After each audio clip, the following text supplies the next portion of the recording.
यहाँ पर एक सेट आपको वी दे रखा है जो कि सबसेट है आर क्यूब का, और हमें इस वी को सब स्पेस बनाना है टू डायमेंशनल आर क्यूब का।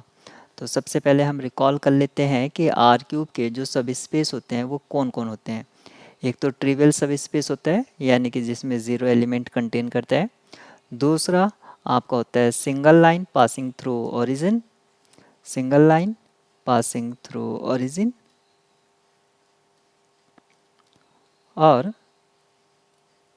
थर्ड होता है plane passing through origin, plane passing through origin. और फोर्थ होता है आपका खुद आर क्यूब। तो ये चार होते हैं और सभी ओरिजिन से पास करते हैं। ये भी आपका ओरिजिन से पास कर रहा है, ये भी और आर क्यूब में भी एलिमेंट 0 0 होता है। तो हमें ये पता ही है कि अगर कोई सब स्पेस है तो उसमें ज़ीरो एलिमेंट होगा ही होगा। ज़ीरो एलिमेंट होने का मीनिंग है कि ये जो कंडीशन है alpha x plus beta y plus z equals to gamma, alpha sorry x y z की अगर जगह मुझे जीरो पुट करना होगा तो मुझे क्या मिलेगा, गामा इक्वल्स टू ज़ीरो। तो ये नेसेसरी है कि गामा को यहाँ पर ज़ीरो होना चाहिए। ऑप्शन बी में गामा ज़ीरो नहीं है तो ये डिस्कार्ड हो जाता है।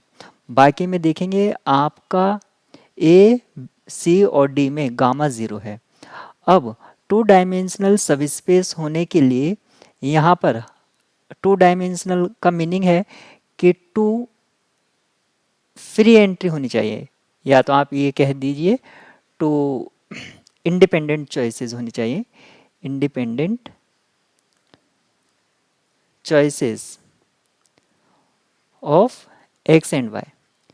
अगर हमारे पास एक्स और वाई के इंडिपेंडेंट चॉइसेस है तब हम क्या लिख पाएंगे, जेड को लिख पाएंगे इस तरह से अल्फ़ा एक्स माइनस के बीटा वाई, और गामा हमारा ज़ीरो हो ही गया है।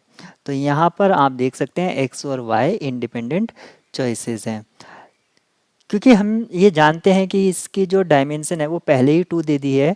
अगर ये 2 हमें नहीं दी होती तो अब हम इसकी डायमेंशन कैसे निकालते। इसकी जो डायमेंशन होगी वो आर क्यूब की जो डायमेंशन है वो 3 है, 3 minus number of L I, यानी कि लीनियरली इंडिपेंडेंट कंस्ट्रेंट। यहाँ पर एक ही एल आई कंस्ट्रेंट है तो इसकी जो डायमेंशन होगी वो 2 होगी। अगर किसी केस में यहाँ पर डायमेंशन नहीं देता और वो पूछता what is the possible dimension of this set सब स्पेस वी, तब इसकी 2 डायमेंशन होगी। तो यहाँ पर हमने देखा कि ये जो इक्वेशन हमें लास्ट में ऑब्टेन्ड हुई है, 2 डायमेंशन सब स्पेस होने के लिए एक्स और वाई और अल्फ़ा बीटा ये कुछ भी हो सकते हैं। तो अल्फ़ा बीटा पर कोई भी कंडीशन नहीं है क्योंकि ये अल्फ़ा बीटा आपके रियल नंबर्स हैं। ऑप्शन ए हमारा की होगा, ऑप्शन सी भी की बनेगा और ऑप्शन डी भी की बनेगा। ए सी और डी इसकी कीज होंगी।